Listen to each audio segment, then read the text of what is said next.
नमस्कार दोस्तों, मैं प्रवीण सिंधु एक बार फिर आप सभी के साथ। दोस्तों आज हम सॉल्व करेंगे linear equations into variables of class 9 chapter number 4। ठीक है, तो देखिए क्वेश्चन नंबर 1 हमारे पास है, the cost of a notebook is twice the cost of a pen. किसी पुस्तक की कीमत किसी पेन से दो गुनी है। Right a linear equation in two variable. और हमें क्या लिखना है, इसको रिप्रेजेंट करना है हमें इन the form of linear equation, जो कि कितने वेरिएबल्स की होगी, 2 वेरिएबल्स की। ठीक है दोस्तों, फिर इन्होंने ब्रैकेट में दे रखा है, take the cost of a notebook to be rupees X and that of a pen to be rupees Y. यानी कॉस्ट ऑफ द नोटबुक हमें लेनी है रुपीज एक्स में और कॉस्ट ऑफ द पेन हमें लेना है रुपीज वाई में। ठीक है दोस्तों, तो चलिए शुरू करते हैं इस क्वेश्चन को। तो दोस्तों हमने यहाँ पे क्वेश्चन उतार लिया है, तो चलिए फटाफट समय को ना खराब करते हुए इसका सॉल्यूशन शुरू करते हैं।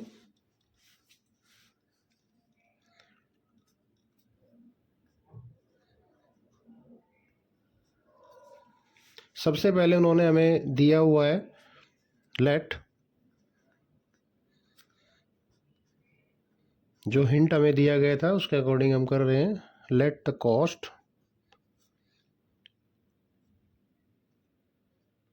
Of a notebook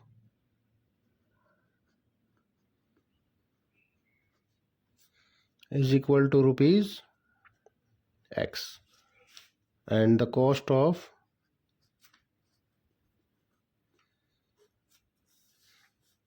a pen is rupees y। ठीक है दोस्तों, यहाँ तक हमें गिवन है। अब चलिए अकॉर्डिंग टू क्वेश्चन, जो क्वेश्चन हमें बोल रहा है हम उसको सोल्व करते हैं according to question.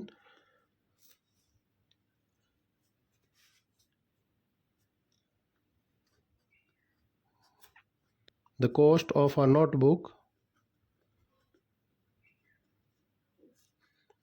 is twice the cost of a pen। ये हमें क्वेश्चन में बोला गया है। इसके बाद देखिए दोस्तों, अब क्या हो जाएगा, the cost of a notebook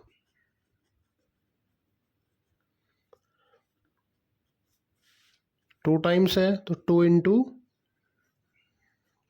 cost of a pen. ठीक है दोस्तों, देखिए मैं आप लोगों को यहाँ तक पहले समझा दूँ। सबसे पहले हमने किया let the cost of a notebook is equal to rupees X and the cost of a pen is equal to rupees Y. Then उसके बाद अकॉर्डिंग टू क्वेश्चन में हमें बोला गया है the cost of a notebook is twice the cost of a pen. यानी किसी पुस्तक की कीमत पेन की कीमत से दो गुनी है। ठीक है, देन इसके बाद क्या होगा, cost of a notebook is equal to 2 into cost of a pen, यानी ट्वाइस हो गया उसका। अब इसकी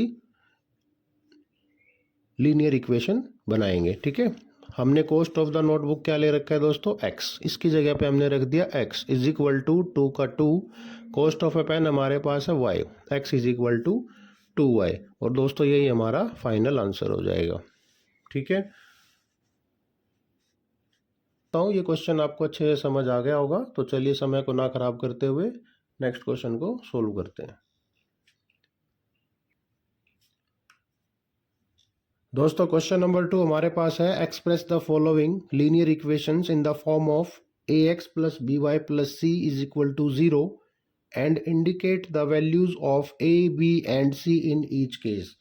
यानी जितने भी क्वेश्चन 2 के पार्ट्स हमें गिवन है, सभी को हमने क्या करना है, सबसे पहले ax plus B Y plus C is equal to 0 की फॉर्म में लिखना है। देन उसके बाद a b और c की वैल्यूज को भी फाइंड करना है।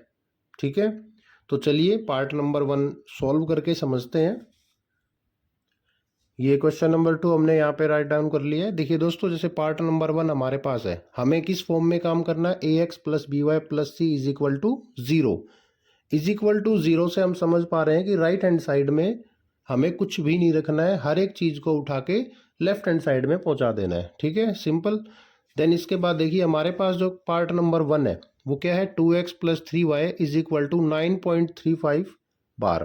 ठीक है, तो सबसे पहले हम क्या करेंगे, 9.35 बार को लेफ्ट हैंड साइड लेके आएंगे। तो चलिए रीअरेंज करते हैं इस इक्वेशन को। तो ये हो जाएगी हमारे पास 2x प्लस 3y, ये प्लस 9.35 बार इधर आएगा तो किसका हो जाएगा, माइनस का। देन इज इक्वल टू क्या हो जाएगा, 0। ये तो हो गई हमारी फॉर्म। अब इसमें से देखिए दोस्तों, जैसे मैं आपको बता दूं, ax plus by plus C is equal to 0। तो यहां से हम क्या देख पा रहे हैं, x के साथ जो भी नंबर है वो क्या है, हमारा a होता है, ठीक है। b के साथ y के साथ जो भी नंबर होता है वो हमारा क्या होता है, b। और जो लास्ट में जो नंबर बच जाता है वो हमारा क्या कहलाता है दोस्तों, c। तो यहां से हम क्या देखेंगे, तो what is the value of a की वैल्यू क्या हो जाएगी, x के साथ जो भी नंबर है वो क्या होता है हमारा a। तो यहाँ देखिए x के साथ क्या नंबर है, 2। तो x की वैल्यू, a की वैल्यू हमारी हो गई 2। देन b की वैल्यू देखिए दोस्तों 3 हो जाएगी, और c की वैल्यू हमारी हो जाएगी -9.35 बार। ठीक है, उम्मीद करता हूँ ये पार्ट अच्छे से समझ आ गया होगा। तो चलिए इसका नेक्स्ट पार्ट सॉल्व करते हैं। देखिए दोस्तों, ये हमारा पार्ट नंबर 2 है, x minus Y by 5 minus 10 is equal to 0। तो सबसे पहले मैंने आपको बताया था, सबसे पहले इक्वेशन के साथ इसको मैच करेंगे। तो देखिए इज इक्वल टू 0 यहाँ भी है और इज इक्वल टू 0 यहाँ भी है। तो हमें इन्हें रीअरेंज करने की ज़रूरत नहीं है, हम थोड़ा सा इसको एडजस्ट करेंगे। फिर अब देखिए हम सिर्फ थोड़ा सा इसको खोल के लिखेंगे, ठीक है। तो देखिए सबसे पहले हमारे पास क्या गिवन है, x माइनस y बाई 5 को अगर मैं 1/5 मल्टीप्लाई बाई y लिख दूं तो कोई इश्यू नहीं होगा, -10 इज इक्वल टू 0। देखिए a की वैल्यू हमारी क्या हो जाएगी, x के साथ कुछ भी नहीं है तो a की वैल्यू हो गई 1। b की वैल्यू हमारी क्या हो जाएगी दोस्तों, y के साथ जो नंबर है -1/5। देन c की वैल्यू हमारी हो जाएगी दोस्तों यहाँ से -10, और ये हमारा क्या हो जाएगा, इसका आंसर हो जाएगा। ठीक है, उम्मीद करता हूँ ये पार्ट भी आपको समझ आ गया होगा। तो चलिए फटाफट नेक्स्ट पार्ट को सॉल्व करते हैं। नेक्स्ट पार्ट है दोस्तों -2x plus 3y is equal to 6। तो चलिए सबसे पहले इसको अरेंज करेंगे in the form of ax plus by plus c is equal to 0। तो देखिए क्या हो जाएगा, -2x प्लस 3y, ये प्लस का 6 जब लेफ्ट हैंड साइड आएगा तो हो जाएगा दोस्तों -6 इज इक्वल टू 0। यहाँ से हमें वैल्यू मिलेगी a की -2, b की मिलेगी 3 एंड c की वैल्यू हमारी हो जाएगी -6, और ये हमारा फाइनल आंसर हो जाएगा। उम्मीद करता हूँ अब आपको सभी पार्ट समझ आने लग गए होंगे। तो चलिए इसी के साथ नेक्स्ट पार्ट को सॉल्व करते हैं। देखिए दोस्तों, नेक्स्ट पार्ट हमारे पास है x is equal to 3y।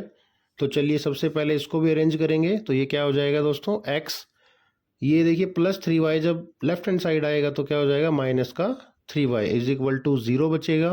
Value क्या होगी दोस्तों, यहाँ देखिए x के साथ कुछ भी नहीं है तो 1 हो जाएगी। b की वैल्यू हमारी क्या हो जाएगी दोस्तों, y के साथ जो नंबर होगा -3, और c की वैल्यू हमें कुछ भी गिवन नहीं है तो ये फाइनल क्या हो जाएगा, 0, और यही हमारा क्या हो जाएगा। देखिए दोस्तों, ये हमारा पार्ट नंबर 5 है, 2x is equal to -5y। तो चलिए फटाफट इसको भी अरेंज कर लेते हैं। देखिए ये क्या हो जाएगा, 2x, ये देखिए -5y जब लेफ्ट हैंड साइड आएगा तो ये हो जाएगा दोस्तों +5y is equal to 0। Then a की वैल्यू हमारी हो गई 2, b की वैल्यू हमारी हो गई 5, और c की वैल्यू हमारी फिर से क्या हो जाएगी, 0, क्योंकि कुछ गिवन ही नहीं है। ठीक है, तो इसी प्रकार ये पार्ट हमारा कंप्लीट हो गया है। तो चलिए नेक्स्ट पार्ट को सॉल्व करते हैं। नेक्स्ट पार्ट हमारे पास है 3x plus 2 is equal to 0। तो चलिए फटाफट इसको सोल्व करेंगे। ये हो गया हमारे पास 3x plus 2 is equal to 0। यहाँ से देखिए दोस्तों, a की वैल्यू हमारी हो जाएगी 3, b की वैल्यू हमारी हो जाएगी, देखिए कुछ दे ही नहीं रखा है, y के कोई नंबर गिवन ही नहीं है y वेरिएबल के साथ, तो b की वैल्यू हमारी हो गई 0, एंड c की वैल्यू हमें क्या दे रखी है, 2। इसको हम पहचानेंगे कैसे, जिस नंबर के साथ ना x होगा, ना y होगा, ना z होगा, यानी कोई भी वेरिएबल नहीं होगा, तो वो हमारा पार्ट कहलाएगा c। ठीक है, तो यहाँ देखिए 2 के साथ कुछ भी नहीं है, ना x है ना y है, तो ये हमारा क्या पार्ट हो गया, c पार्ट। ठीक है, और ये इसी तरह से हमारा फाइनल आंसर हो गया है। तो चलिए इसी के साथ नेक्स्ट पार्ट को सोल्व करते हैं। तो दोस्तों, ये हमारा नेक्स्ट पार्ट है, part number 7, y-2 is equal to 0। तो चलिए समय को ना खराब करते हुए इस पार्ट को भी सॉल्व करते हैं। यहाँ देखिए दोस्तों, ए की वैल्यू हमारी हो जाएगी 0। क्यों हो जाएगी? क्योंकि मैंने आपको बताया था हमारी फॉर्म जो है a x plus B Y plus C is equal to 0 होता है। ठीक है, तो यहाँ से ए हमारा 0 क्यों हुआ? क्योंकि यहाँ देखिए एक्स का कोई भी नंबर गिवन नहीं है, एक्स वेरिएबल के साथ कुछ भी नहीं लिखा हुआ है यहाँ पे। ठीक है, तो देखिए यहाँ पे है ही नहीं कुछ भी, तो ये क्या हो गया हमारा, ए 0 हो गया, बी हमारा हो जाएगा 1 क्योंकि यहाँ वाई के साथ कोई भी नंबर नहीं है, तो बी की वैल्यू हो गई 1 एंड सी की वैल्यू हमारी हो जाएगी दोस्तों -2। और इसी प्रकार हमारा ये पार्ट नंबर 7 भी सोल्व हो गया है। तो चलिए last and final part of this exercise उसको भी सोल्व कर लेते हैं। दोस्तों ये हमारा पार्ट नंबर 8 है, तो चलिए फटाफट इसको लिखते हैं। पहले 5 इज इक्वल टू 2x। अब देखिए दोस्तों, राइट हैंड साइड में कुछ भी नहीं छोड़ना, इसको लेफ्ट हैंड साइड लेके जाएंगे तो ये हमारे पास हो जाएगा 5 minus 2x is equal to 0।